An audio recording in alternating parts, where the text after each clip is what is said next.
From Wish TV and the All Indiana Podcast Network, this is the News 8 Daily 8 Podcast, a Wish TV News 8 update. Hi, this is Hannah Mordeau, and this is your News 8 Daily for Thursday, April 2nd. We're going to be a little bit warmer today, but very windy. Starting about midday, you're going to have wind gusts between 45 and 50 miles per hour. Heading into this afternoon and evening, we're going to have some showers and storms develop too. So just be aware it's going to be kind of a tricky day when it comes to the weather. Highs are going to be in the upper 70s to low 80s. Central Indiana. Wish TV is now live on YouTube TV and Hulu Live, offering more hours of local programming than any other station. Search for Wish TV or look for CW8 on both YouTube TV and Hulu Live to find us. Watch local news, sports, and lifestyle shows live from Wish TV. You can still catch Wish TV free over the air or stream it live on wishtv.com and on the free Wish TV mobile apps. Wish TV, available in more places for the latest news, weather, and sports. The Final Four weekend tips off tomorrow. Our crew's got an inside look at one of the big events downtown. The Final Four Fan Fest starts tomorrow at the Indiana Convention Center. Organizers say when you enter the doors, you will be greeted with a sports wonderland of interactive games, special celebrities and athlete appearances, autograph signings, and much more. I mean, we're so excited to have Fan Fest here presented by Capital One inside the Indiana Convention Center. We have over 300,000 square feet of activations for fans, and we have over, I think, a dozen sponsors in here, and there are things you can do from three-point shots to dunking a basketball to getting your hair cut and tasting great food and things like that. So this is a really cool experience. I expect this place to be packed all weekend long and really a hub for a lot of the activations that are going to be happening all weekend. The Final Four Fan Fest tickets cost $15. It runs from Friday through Monday.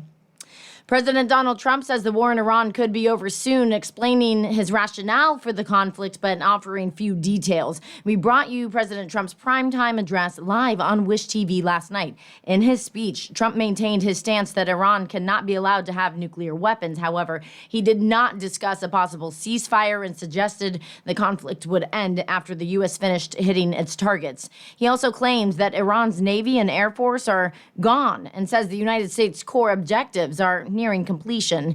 Jen Sullivan reports. President Donald Trump delivering a primetime address Wednesday to outline his plan to end the war with Iran, sending a stern warning if a ceasefire isn't reached soon. If there is no deal, we are going to hit each and every one of their electric generating plants very hard and probably simultaneously. The war began February 28th after U.S. and Israeli forces launched multiple airstrikes targeting many of Iran's nuclear facilities and their leaders to force a regime change. These core strategic objectives are nearing completion. Iran immediately retaliated, launching strikes on U.S. and Israel targets across the Middle East. It's caused ongoing unrest in the region. The escalating violence has effectively halted maritime traffic through the Strait of Hormuz. It's a key waterway for roughly 20% of the world's oil. The disruption has caused gas prices to soar more than 36% in the last month, now over $4 a gallon. But Trump downplayed the economic concerns and said Iran would have to reopen the strait because it needs to sell oil to rebuild. That will resume the flowing and the gas prices will rapidly come back down. The high gas prices have become a political pressure point for Trump. A recent CNN poll found 76% of people disapprove of how Trump is handling gas prices. I'm Jen Sullivan reporting. President Trump's address did little to soothe the spooked energy market, as you just heard. The price of Brent crude oil, the global oil benchmark, grew 4% to $105 per barrel. According to AAA, the national average for a gallon of gas is over $4. Indiana's average is just around $3.95, and in Indianapolis, the metro average is $3.94. NASA has sent astronauts to the moon for the first time in more than 50 years. Artemis 2 is sending a crew of 3 Americans and 1 Canadian further into space than ever before. The crew is testing a new spacecraft and circling the far side of the moon before returning to the Earth. Michael Yoshida explains. Godspeed, Artemis 2. Let's go. Heading back to the moon. 3, 2, 1. Booster ignition. Artemis 2, the first crewed mission of NASA's Artemis campaign, is sending 4 astronauts on a trip around the moon. Commander Reed Wiseman, pilot Victor Glover, mission specialist Christina Cook, and mission specialist Jeremy Hansen of the Canadian Space Agency. This is an exciting time, and it is going to truly test our mettle. I'm so grateful to those that paved the way for me to be here and for all of us to be here, and it's an honor to potentially inspire the explorers of the future. It's the first time since 1972 that humans are going to deep space. We are in a space race. If human beings are going to endure, we have to find another planet to live on.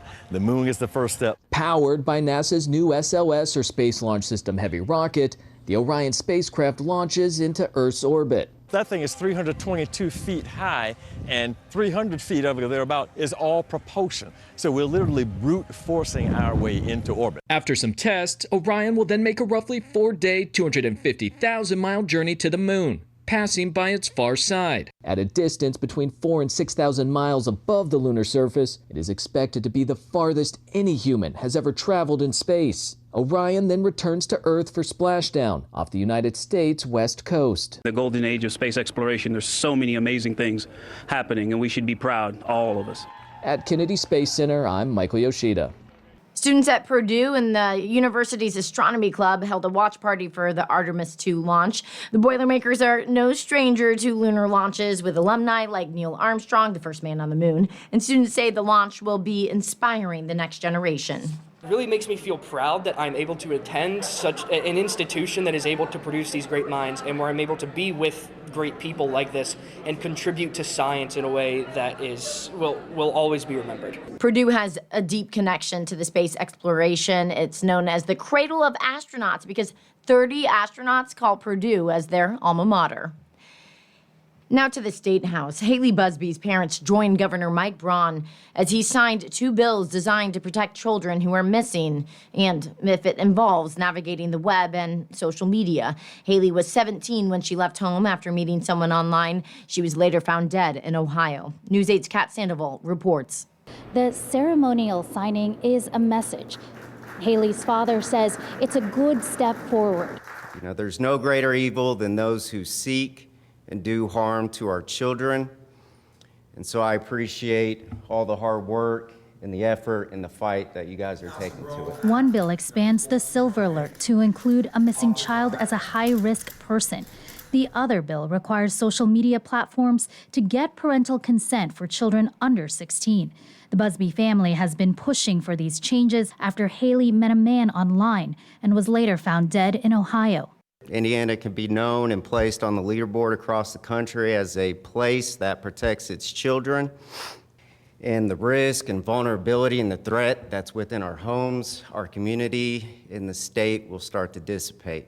The governor says last year, Indiana State Police and the Internet Crimes Against Children's Task Force arrested nearly 500 child predators. He says they rescued 126 children. This year, they arrested 92 people and saved 5 kids. This has become such a big deal across the country, and the consequences are everywhere. Parents are going to have to weigh in to make it clear that this is a big deal. Legislatures are going to have to get together, and again, we need to keep the pressure on the companies that put this stuff out and profit from it. While legislation is one step, the governor says it's not the only step towards prevention. His message to parents: don't assume that something may not be happening, because I think that's where the starting point is.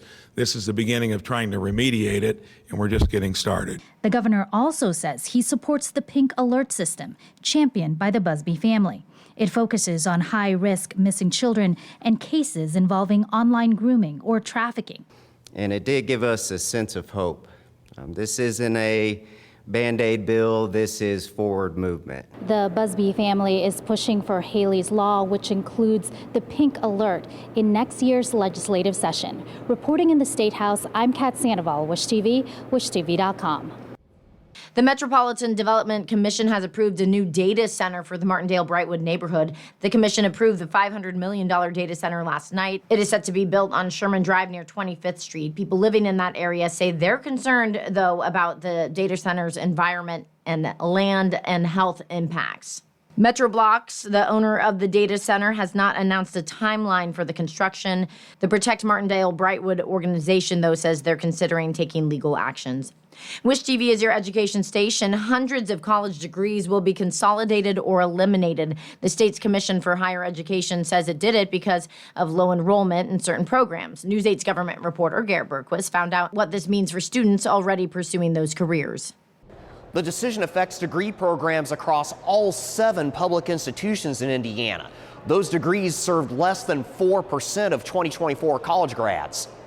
The move follows a new law the General Assembly approved last year. Since the commission was established in state law, it's always had program approval and review as a may provision. The commission has exercised that may provision for approvals. It is not for review. That all changed with Senate Enrolled Act 448, effective July 1st of last year. The commission targeted more than 1,100 degree programs in all. Most of them will remain as is for now, or will be merged or consolidated into other programs. 210 will be suspended or eliminated outright. At IU Bloomington, examples include associate's and bachelor's degrees in labor studies and master's degrees in American studies and food studies. Examples at Purdue include bachelor's degrees in Italian studies and Russian and master's degrees in fine arts and defense engineering and technology. The only trends that we really saw are, that students speak with their feet. In terms of trends across certain major areas, it really varied and totally depended on student choice across Indiana. Jenner says anyone currently enrolled in a degree that's going to be consolidated or eliminated will be able to complete that degree. This includes any freshmen beginning college this fall who have signed up for the affected programs. She says about 50 of the degrees that got eliminated don't have anyone enrolled in them for this year. Jenner says that's an unnecessary cost. Can you guarantee that any cost savings will be passed on to parents and students? There's no doubt that university leadership throughout our state will take a look at any cost savings that they might have and really deploy that to better support students across their university. I think it will depend on university to university on what they decide to do, but that will absolutely be a focus for our university team. This review will become an annual process. Jenner says she does not expect to see so many degrees affected going forward. At the State House, I'm Garrett Bergquist for Wish TV and WishTV.com. The U.S. Supreme Court seems to be casting doubt on President Trump's move to restrict birthright citizenship. President Trump made history yesterday as the first sitting president to show up for a Supreme Court hearing. Trump left during plaintiff arguments. The 14th Amendment grants citizenship to any children born in the U.S. The case stems from an executive order that the President Trump signed aiming to give birthright citizenship only to people born to parents who are legally in the United States.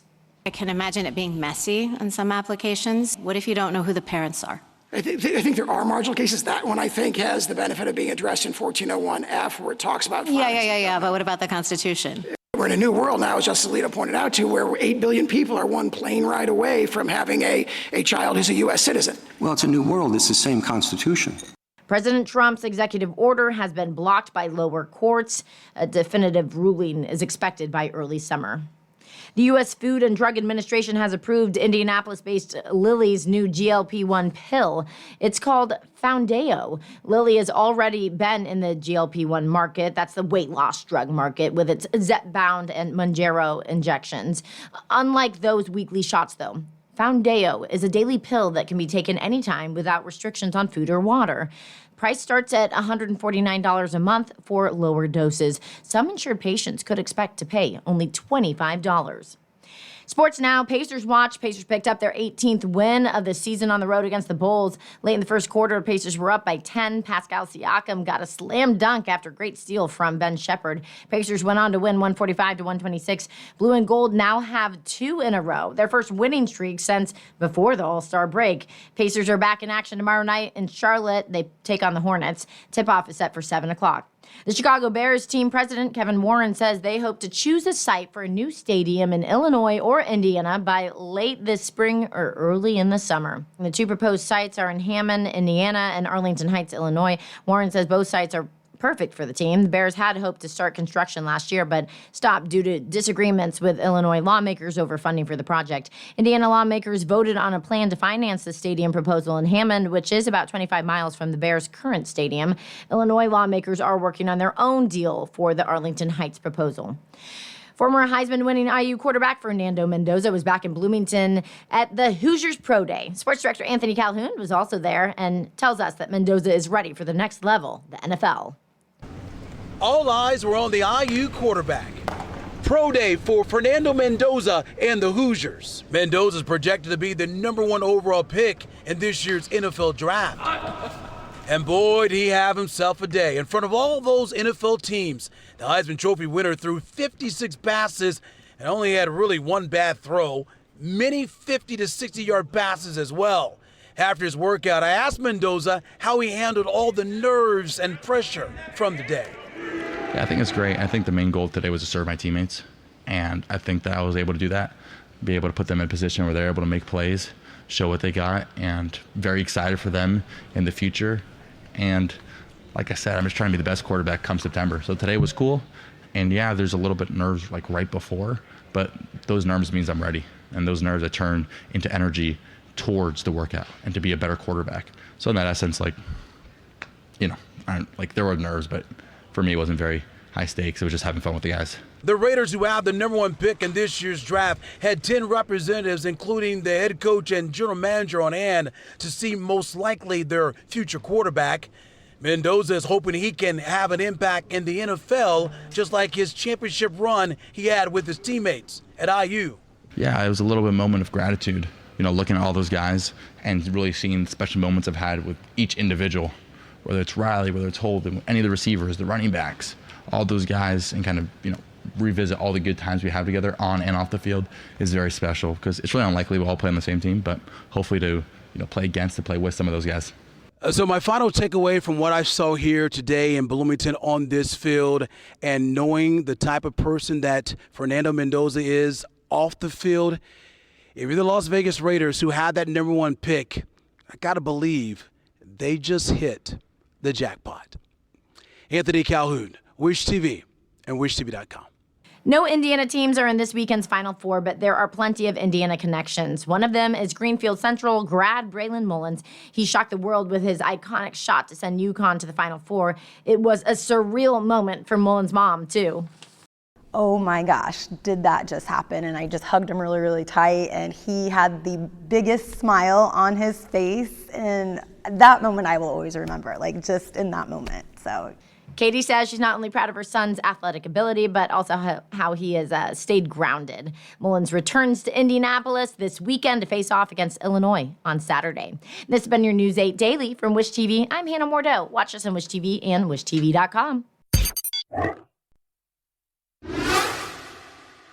This is the News 8 Daily 8 podcast, a Wish TV News 8 update on demand. For even more, on demand and on the go, connect with Wish TV on Facebook at WishTV.com and on the free Wish TV mobile app.